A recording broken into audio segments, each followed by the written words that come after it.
Well, I think the long-term viability and integrity of the corporation, the financials of the corporation, is the place to start. And then there are so many myriads of areas depending on the nature of the business of the corporation and where the risk lies and how they're being handled in the financial sense. But also being ready for surprises, explosive growth, surprise. Imagine if you're the CFO of Facebook or Google on the one hand, or if you're in freefall into companies in sectors that are having a tough time. Very different skill sets.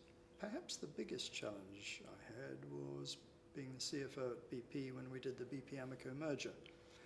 Back in 1998, this was to use $50 billion of our stock to take out the third biggest American oil company, Amoco.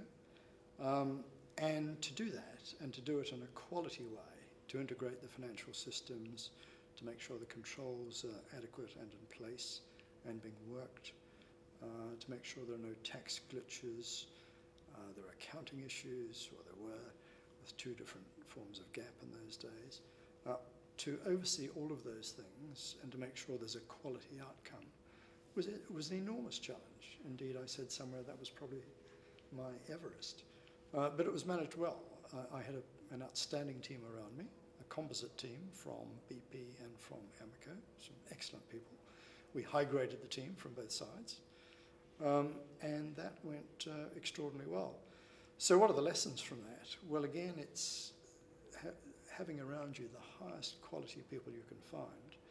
When you think about the CFO orbit, covering all of finance, treasury, tax, accounting, audit, etc., pensions accounting often.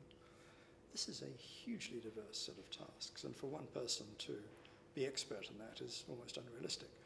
So that means the quality of the team and how you delegate to the team with clarity of expectations, tight and close performance management on the one hand, but also not forgetting the motivational opportunities.